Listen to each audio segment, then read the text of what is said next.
Hello दोस्तों, आप सभी का स्वागत है आपका परिवार हिमांशु पाठशाला में। आज हम बात करने वाले हैं प्रैक्टिस सेट 5। ठीक, इससे पहले हमने 4 प्रैक्टिस सेट करा दिया है। अगर आप अभी तक नहीं देखे हैं तो इस वीडियो को देखने के बाद उसको ज़रूर देखिएगा, जो कि एक सेट में 25 क्वेश्चन करवाते हैं। इसी तरह हम 40 सेट करवाने वाले हैं रेलवे ग्रुप डी के लिए। तो चलिए आज का क्लास हम स्टार्ट करते हैं।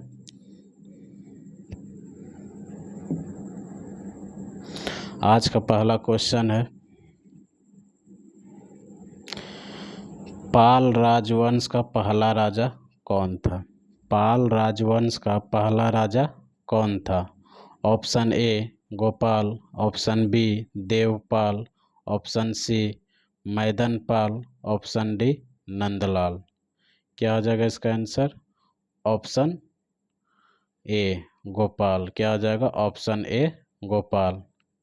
ठीक, क्या हो जाएगा? Option A Gopal. पल्लव वंश का संस्थापक व प्रथम राजा गोपाल था। ठीक,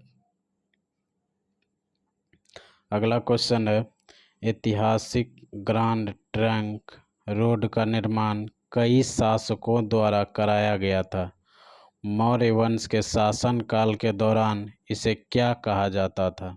option A Uttarapath, option B पूर्वी पथ, ऑप्शन सी बादशाही सड़क, ऑप्शन डी राजपथ। क्या हो जाएगा इसका आंसर?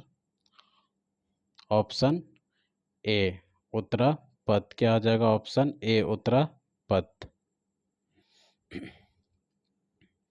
मौर्य काल में इस सड़क को उत्तरापथ के नाम से जाना जाता था। किसमें? मौर्य काल में। यह मार्ग गंगा नदी के किनारे से होते हुए गंगा के मैदान के पार पंजाब के रास्ते तक्षशिला को जाता था। 8 चरणों में निर्मित यह राजमार्ग पेशावर, तक्षशिला, हस्तिनापुर, कन्नौज, प्रयाग, पाटलिपुत्र, ताम्रलिप्ति के शहरों को जोड़ता था। मुगल काल में मौर्य काल के बाद इस मार्ग में तब बड़ा बदलाव हुआ जब इस मार्ग का ज़्यादातर भाग शेरशाह सूरी द्वारा नए सिरे से पुनर्निर्मित कराया गया। सासाराम अपने गृह नगर के साथ आगरा तथा अपनी राजधानी को जोड़ना। शेरशाह के देहांत के बाद इस सड़क का नाम सड़क-ए-आजम उनके नाम पर समर्पित कर दिया गया। इसके बाद मुगल शासकों ने इसे पश्चिम में खैबर दर्रे को पार कर काबुल तक और पूर्व में बंगाल के चटगांव बंदरगाह तक बढ़ाया। अंग्रेजों के काल में 17वीं सदी में इस मार्ग का ब्रिटिश शासकों ने पुनर्निर्माण किया और इसका नाम बदलकर क्या रख दिया? ग्रैंड ट्रंक रोड कर दिया। क्या कर दिया? ग्रैंड ट्रंक रोड कर दिया। ठीक, अगला क्वेश्चन है, निम्नलिखित में से कौन से बादशाह अकबर के दरबार के 9 रत्न में से एक नहीं था? निम्नलिखित में से कौन सा बादशाह अकबर के दरबार के 9 रत्न में से एक नहीं था? Option A Usman Ali Khan, option B Raja Todarmal, option C Abul Fazal ibn Mubarak, option D Fakir Aziuddin. क्या हो जाएगा इसका आंसर? इसका आंसर हो जाएगा आपका ऑप्शन ए उस्मान अली खान। क्या हो जाएगा? Option A Usman Ali Khan. ठीक, अब हम इससे रिलेटेड क्या देखेंगे? पॉइंट्स देख लेते हैं।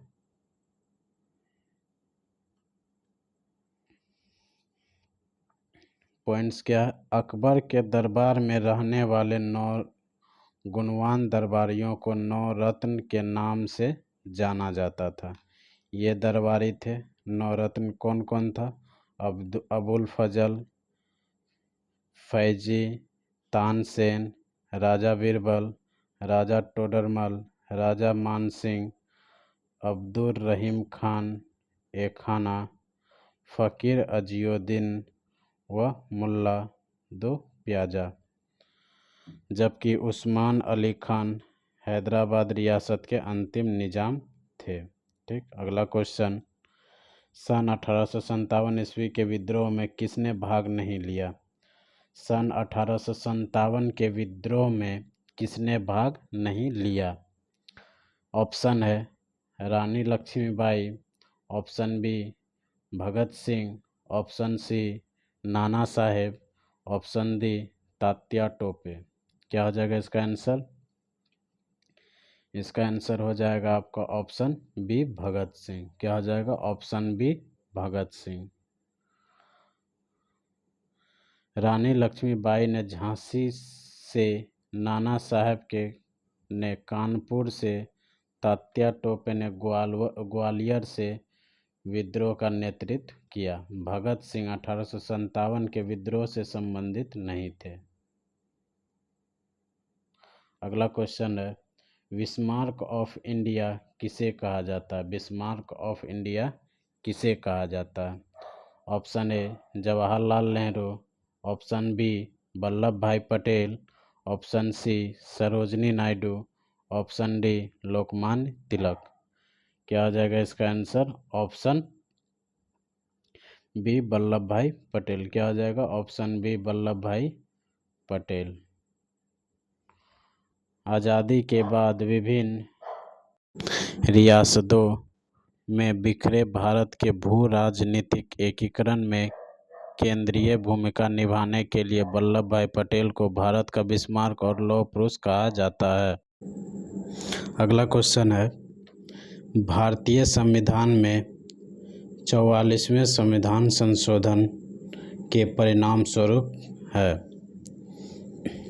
ऑप्शन ए संपत्ति के अधिकार को मौलिक अधिकारों की सूची से हटा दिया गया, ऑप्शन बी भारत के संविधान की प्रस्तावना में समाजवादी और धर्मनिरपेक्ष शब्दों को शामिल करने के लिए संशोधन, ऑप्शन सी भारत के उच्च न्यायालयों और सर्वोच्च न्यायालय के न्यायाधीशों के वेतन में संशोधन किया गया, ऑप्शन डी सिक्किम भारतीय संघ का 22वां राज्य बना।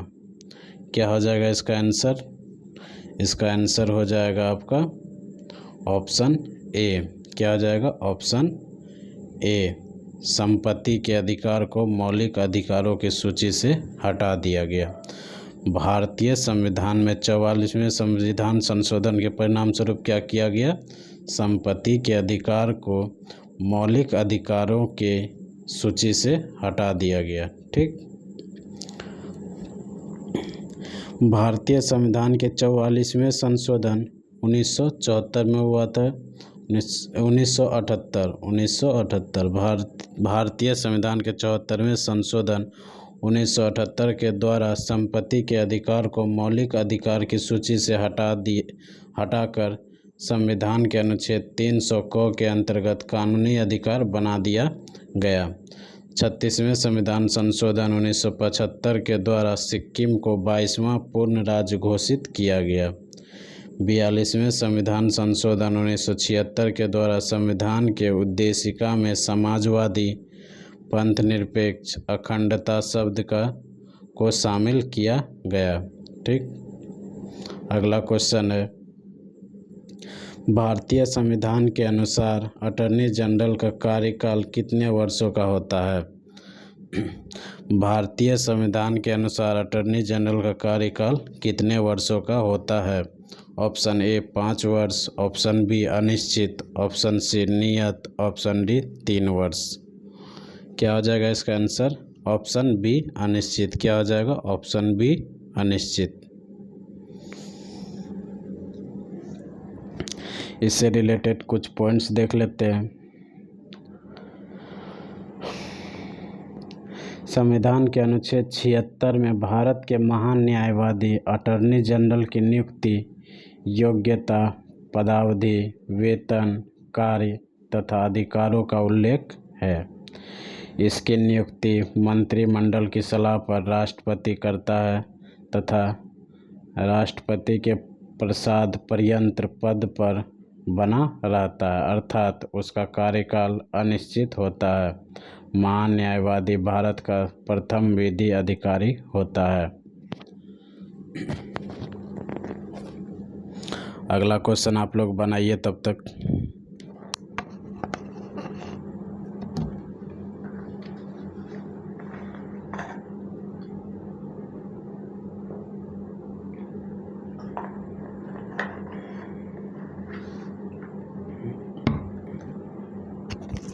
अगला क्वेश्चन है, भारतीय संविधान के निम्नलिखित में से किस अनुच्छेद में कर्मचारी के लिए निर्वाह, मजदूरी आदि का प्रावधान निर्दिष्ट किया गया है? ऑप्शन ए अनुच्छेद 41, ऑप्शन बी अनुच्छेद 43, ऑप्शन सी अनुच्छेद 42, ऑप्शन डी अनुच्छेद 40। जल्दी जल्दी बताइए क्या होगा इसका आंसर। इसका आंसर हो जाएगा आपका ऑप्शन बी अनुच्छेद 43। क्या हो जाएगा? ऑप्शन बी अनुच्छेद 43। ठीक। भारतीय संविधान के भाग 4 यानी कि भाग 4 में कितना से कितना तक अनुच्छेद है? अनुच्छेद 36 से 51 तक। ठीक। भारतीय संविधान के भाग 4 में राज्य के नीति निर्देशक सिद्धांत DPSP शामिल है।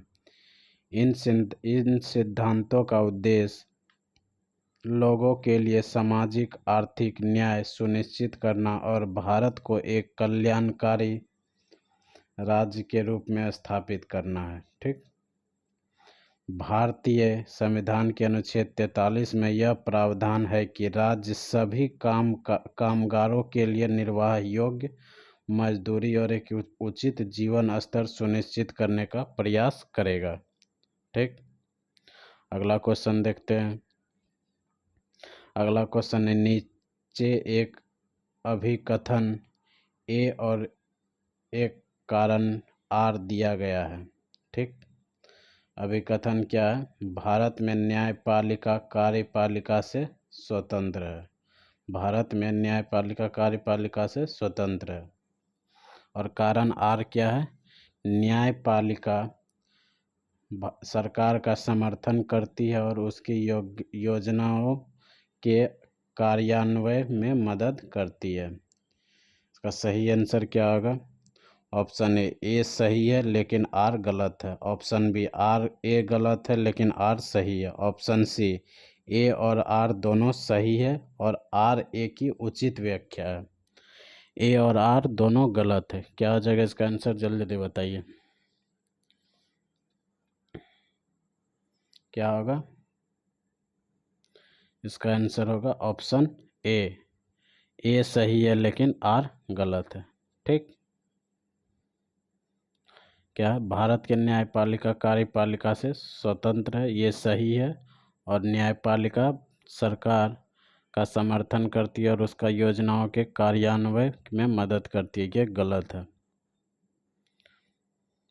कथन ए सही है लेकिन आर गलत है। भारत में न्यायपालिका कार्यपालिका से स्वतंत्र है। न्यायपालिका संप्रभुता संपन्न राज्य की तरफ से कानून का सही अर्थ निकालती है एवं कानून के अनुसार न चलने वालों का दंडित करती है। ठीक। अगला क्वेश्चन है, भारत में नियंत्रक एवं महालेखा परीक्षक का सामान्य कार्यकाल कितने वर्षों का होता है? Option A 4, option B 3, option C 5, option D 6। क्या आ जाएगा इसका आंसर? Option D 6। क्या हो जाएगा? Option D 6।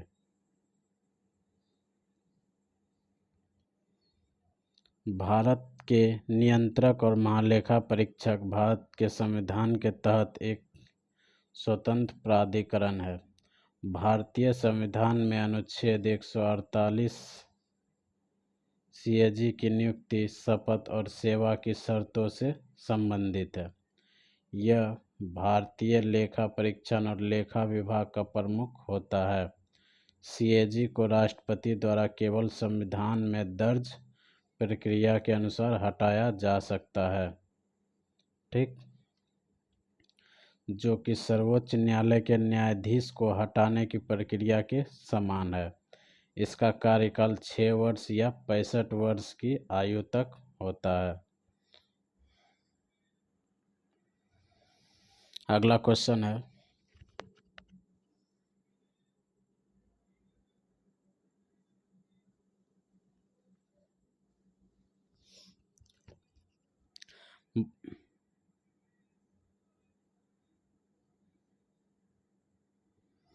भारत का एकमात्र सक्रिय ज्वालामुखी कहाँ स्थित है? क्या है क्वेश्चन? भारत का एकमात्र सक्रिय ज्वालामुखी कहाँ स्थित है? Option A Baratang, option B Barren द्वीप, option C Port Blair, option D Narcondam द्वीप। क्या आ जाएगा इसका आंसर? ऑप्शन बी बैरन द्वीप। क्या आ जाएगा? ऑप्शन बी बैरन द्वीप।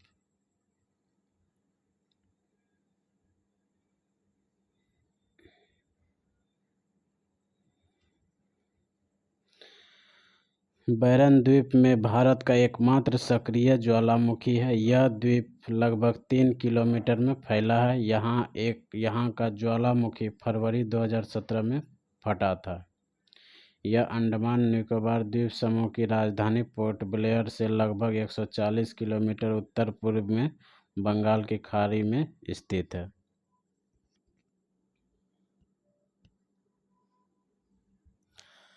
अगला क्वेश्चन है,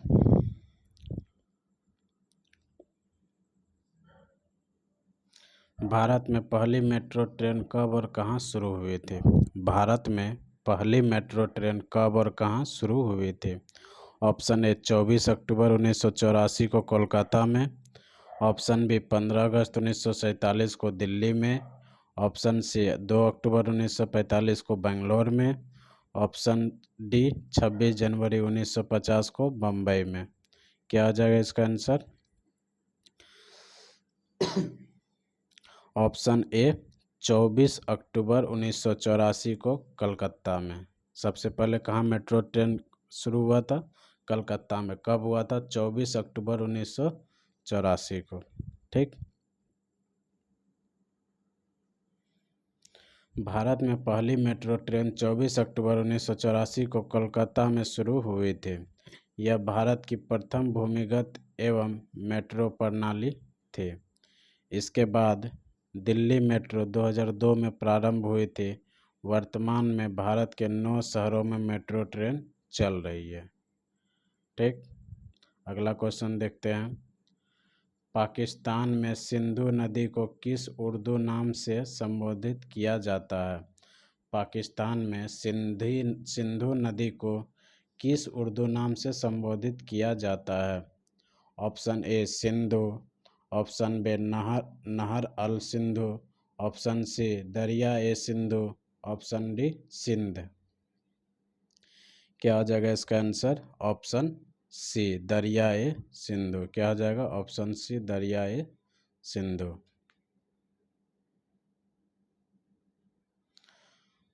पाकिस्तान में सिंधु नदी को उर्दू में दरिया ए सिंधु नाम से जाना जाता है।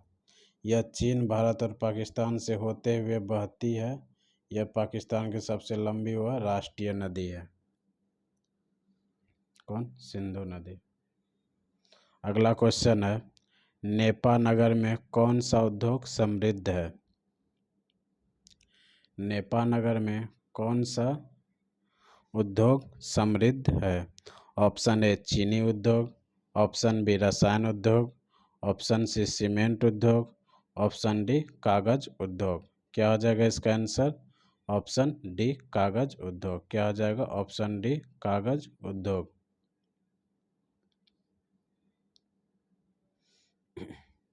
नेपा नगर कागज उद्योग के लिए जाना जाता है। यह मध्य प्रदेश के बुरहानपुर जिले में अवस्थित है। यह कहाँ पर है? मध्य प्रदेश के बुरहानपुर जिले में स्थित है।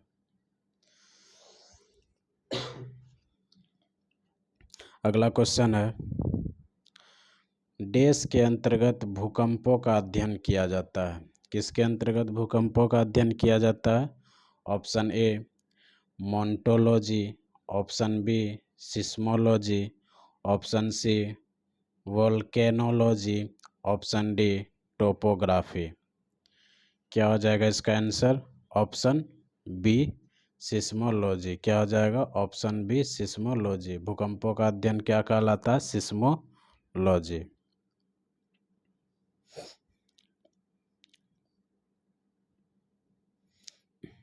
भूकंप विज्ञान भौतिक भूगोल की एक प्रमुख शाखा है जिसके अंतर्गत भूकंपों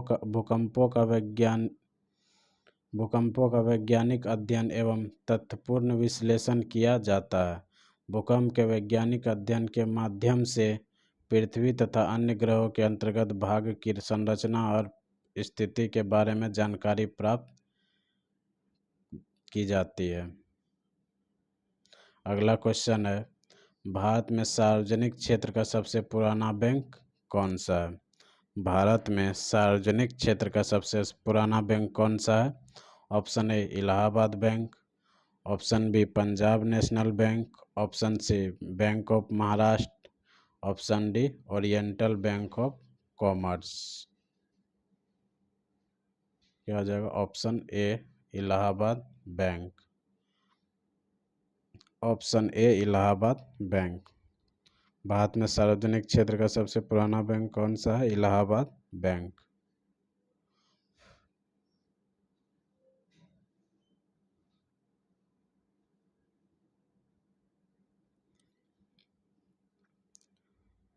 भारत में सार्वजनिक क्षेत्र का सबसे पुराना बैंक इलाहाबाद बैंक है। इसकी स्थापना 24 अप्रैल 1865 को हुई थी। वे सभी बैंक जिसमें 50% से अधिक शेयर सरकार का हो सार्वजनिक क्षेत्र के बैंक कहलाते हैं। यानी कि कोई भी बैंक जिसमें कि 50% से अधिक शेयर किसका हो? सरकार का हो, तो कौन सा बैंक कहलाता है? सार्वजनिक क्षेत्र के बैंक कहलाता है। अगला क्वेश्चन है, अर्थशास्त्र में वह कौन सी स्थिति है जिसका उपयोग बाजार की कीमतों में वृद्धि को दर्शाने के लिए किया जाता है? क्या हो जाएगा? ऑप्शन ए मुद्रास्फीति, ऑप्शन बी मुद्रास्फीति जनित मंदी, ऑप्शन सी स्थिरता, ऑप्शन डी अपस्फीति। क्या हो जाएगा इसका आंसर? ऑप्शन ए मुद्रास्फीति। क्या हो जाएगा? ऑप्शन ए मुद्रास्फीति।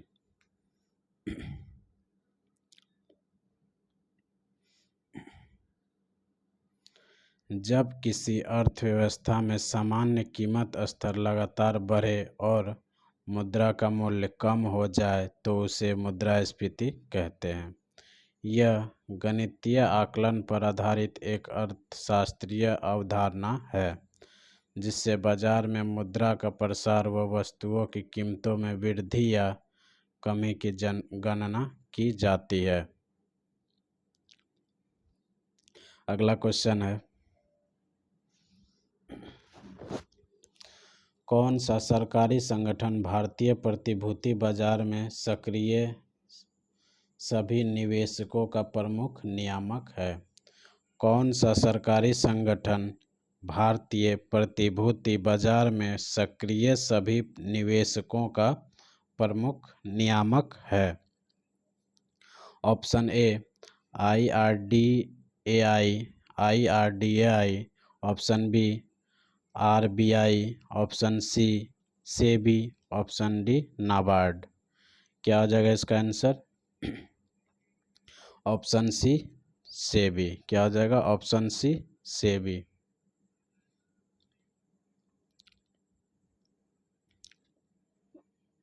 भारतीय प्रतिभूति और विनिमय बोर्ड का गठन भारत सरकार ने एक प्रस्ताव के माध्यम से 12 अप्रैल 1988 को एक गैर सांविधिक निकाय के रूप में किया गया था। इसकी स्थापना भारतीय प्रतिभूति और विनिमय बोर्ड अधिनियम 1992 के प्रावधानों के अनुसार 12 अप्रैल 1992 को हुई थी। इसका प्रमुख कार्य प्रतिभूतियों में निवेश करने वाले निवेशकों के हितों का संरक्षण करना, प्रतिभूति बाजार के विकास का उन्नयन करना तथा उसे विनियमित करना आदि। इसका मुख्यालय मुंबई में स्थित है। इसका मुख्यालय कहाँ पर स्थित है? मुंबई में। अगला क्वेश्चन है, इनमें से किस राज्य में हॉर्नबिल और मात्सु उत्सव प्रमुख रूप से मनाए जाते हैं? इनमें से किस राज्य में हॉर्नबिल और मात्सु उत्सव प्रमुख रूप से मनाए जाते हैं? Option A Uttar Pradesh, option B Bengal, option C Himachal Pradesh, option D Nagaland. क्या हो जाएगा इसका आंसर? Option D Nagaland. ठीक।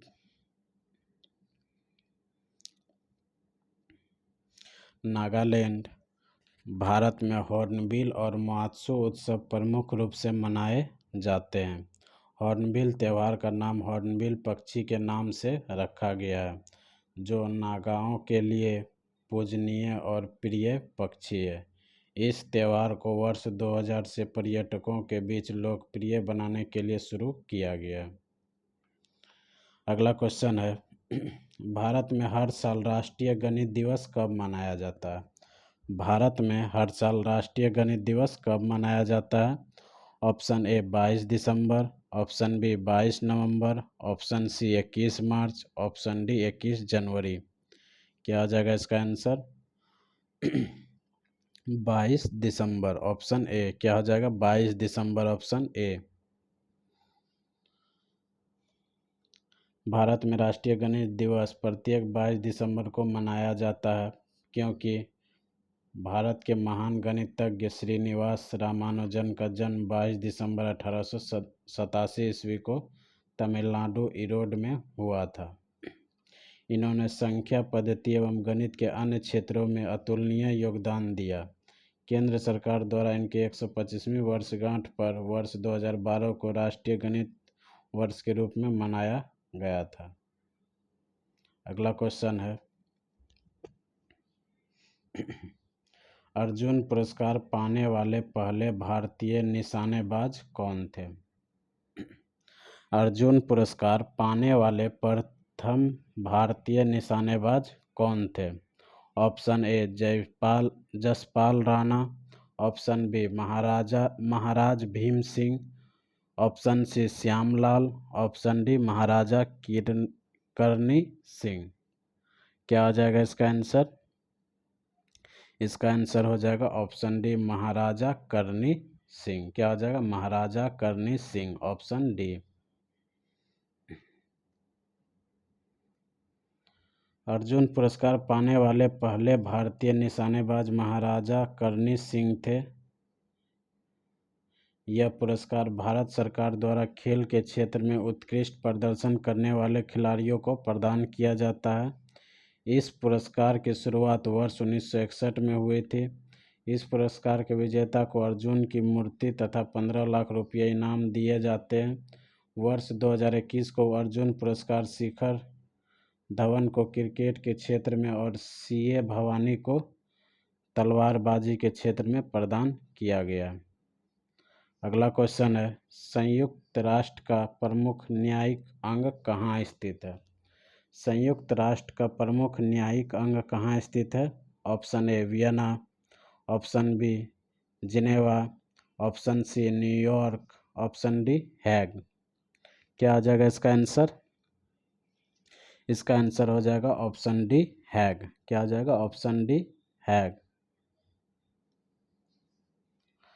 अंतर्राष्ट्रीय न्यायालय संयुक्त राष्ट्र का मुख्य न्यायिक अंग है। इसकी स्थापना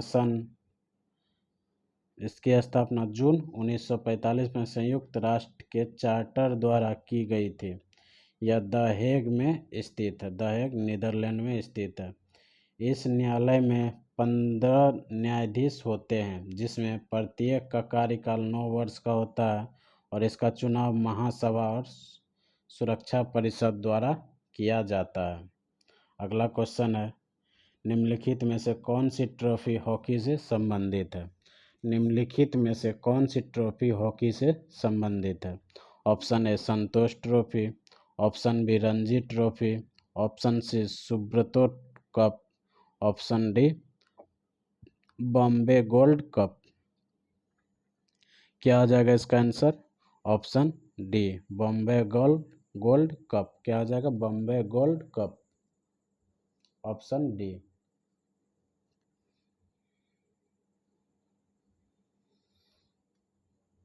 Bombay gold cup trophy hockey से संबंधित है। संतोष ट्रॉफी फुटबॉल से संबंधित है। रणजी ट्रॉफी क्रिकेट से संबंधित है। सुब्रतो कप फुटबॉल से संबंधित है। ठीक। अगला क्वेश्चन है, भारत का पहला ग्राफीन नवाचार केंद्र किस राज्य में स्थापित किया जाएगा? भारत का पहला ग्राफीन नवाचार केंद्र किस राज्य में स्थापित किया जाएगा? Option A Kerala, option B Haryana, option C Punjab, option D Maharashtra. क्या आ जाएगा इसका आंसर? Option A Kerala. क्या आ जाएगा? Option A Kerala. भारत का पहला ग्राफीन नवाचार केंद्र केरल राज्य में स्थापित किया जाएगा। यह केरल के डिजिटल विश्वविद्यालय, इलेक्ट्रॉनिक्स प्रौद्योगिकी के कारण सामग्री केंद्र और टाटा स्टील लिमिटेड का संयुक्त उद्यम है। यह वैज्ञानिक अनुसंधान के साथ साथ राज्य के औद्योगिक क्षेत्र को बढ़ावा देगी। आज का यानी कि आखिरी क्वेश्चन है, यानी कि लास्ट क्वेश्चन है। क्या है? भारत के प्रथम फिल्म निर्माता कौन थे? भारत के प्रथम फिल्म निर्माता कौन थे? Option A S S Vasan, option B Shantaram V Shantaram, option C Dhundiraj Govind Phalke, option D Ardeshir Irani. इसका आंसर क्या हो जाएगा? Option C Dhundiraj Govind Phalke. क्या हो जाएगा? Dhundiraj Govind Phalke, option C. भारत के प्रथम फिल्म निर्माता धुंधीराज गोविंद फाल्के थे, जिन्हें भारतीय सिनेमा के जनक के रूप में जाना जाता है। वर्ष 1913 में उनकी पहली फिल्म राजा हरिश्चंद्र मुख्य फिल्म रिलीज हुई, जिसमें सभी पुरुष कलाकारों ने ही अभिनय किया था। धुंधीराज गोविंद फाल्के को दादा साहब फाल्के के नाम से भी जाना जाता है। ये पूरा क्या बहुत इम्पोर्टेंट है। ठीक, इसको अच्छा से याद कर लीजिएगा। तो चलिए आज के लिए इतना ही, मिलते हैं अगले वीडियो में। अगर अभी तक आप चैनल को सब्सक्राइब नहीं किया तो चैनल को सब्सक्राइब जरूर कर लीजिएगा और वीडियो को लाइक ज़रूर कर लीजिएगा अगर अच्छा लगा हो, और अपने दोस्तों को भी शेयर कीजिएगा। आज के लिए इतना ही, मिलते हैं अगले वीडियो में। धन्यवाद।